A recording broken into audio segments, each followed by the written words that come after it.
হে guys, আমি Akash. Welcome to my channel to a new video. তো আজকে আমরা আবার বেরিয়ে পড়েছিলাম ড্রেস মেরে একটা কলকাতা যাওয়ার উদ্দেশ্যে। তো কলকাতায় গিয়ে কোথায় যাচ্ছি সেটা তোমরা একটু পরেই বুঝতে পারবে। তারপরে আমরা নেমে পড়লাম হাওড়া স্টেশনে। হাওড়া স্টেশন প্রত্যেক দিনের মতোই ব্যস্ত স্টেশন, কারণ এখানে সব জায়গা থেকে দূর দূর থেকে লোকেরা কাজের উদ্দেশ্যেই আসে। মেন উদ্দেশ্য সবার কাজেরই থাকে। আর তারপর আমরা হাওড়া স্টেশন থেকে বেরিয়ে বাস ধরার উদ্দেশ্যে গেছিলাম, কিন্তু এসে দেখি এত লম্বা একটা লাইন।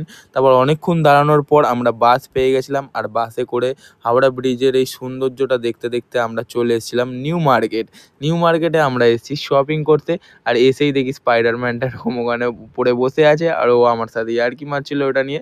তো যাই হোক, তারপরে আমরা নিউ মার্কেটে এসে ও এখান দিয়ে কিছু হাতের বালা কিনে নিল। তারপরে আমরা তো শপিং করতে এসেছি, ঘুরতে তো হবেই। একই জায়গায় 3-4 বার করে ঘোরাচ্ছে। কার সাথে এসেছি বুঝতেই পারছো, বারবার করে এদিক ওদিক এদিক ওদিক নিয়ে যাচ্ছে। একই জায়গায় ঘোরাচ্ছে, একই একই জিনিস দেখছে, আর এক গাদা শপিং করছে। তারপরে আমরা চলেছিলাম চশমার একটা দোকানে। এই দোকানেই আমরা আগের বছরে এসেছিলাম। চশমার কোয়ালিটি খুবই ভালো ছিল, তাই এবছরও আমরা এই দোকানটাতেই এসেছি কিনতে। ও একটা চশমা নিয়ে নিয়েছিল, আমিও একটা চশমা নিয়ে নিয়েছিলাম। তারপর চলে এসেছিলাম এই জায়গাটাতে। আর ও বলছিল এখানে এসে নাকি ও গলেই গেছে, মেয়েদের তো এইসব জিনিস দেখলেই হয়, ব্যাস আর কি চাই ওদের।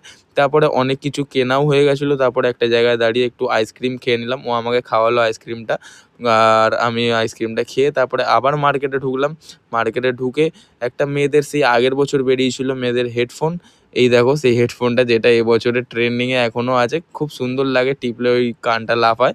তারপরে আমরা ওখান থেকে নিউ মার্কেট থেকে বেরিয়ে চলে এসেছিলাম গোলবাড়ি, শোভা বাজারের গোলবাড়িতে। অনেক ভিডিওতে দেখেছি, অনেক বাড়িতে বসে বসে দেখেছি, বাট আজকে চলে এসেছিলাম খেতে, ট্রাই করতে। আমরা দুজনেই হচ্ছি ফুডি, খেতে খুব ভালোবাসি। তাই জন্য আমরা দুজন এখানের মটন কষাটা ট্রাই করতে এসেছিলাম। আমি পরোটা দিয়ে খেতে, পরোটা ভালোবাসি কিন্তু ও পরোটা খায় না, তাই জন্য ওর জন্য একটা চিকেন বিরিয়ানি নিয়েছিলাম। আর আমি মটন কষাটা নিয়েছিলাম, আর পরোটা নিয়েছিলাম 2 পিস। মটন কষার কালারটা জাস্ট দেখো, মানে জাস্ট ওয়াও! আমরা দুজন দেখছিলাম আর ভাবছিলাম যে যেরকম ফোনে দেখি ঠিক সেরকমটাই এখানে এসে পেয়েছি।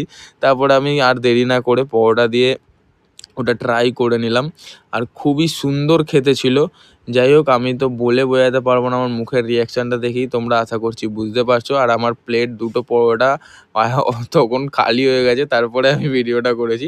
তো আজকের ভিডিওটা এতটা অবধিই ছিল। ভালো লাগলে সাবস্ক্রাইব করতে একদমই ভুলবে না, ভিডিওটা লাইক করো। তো আবার দেখা হবে নতুন ভিডিওতে। টাটা।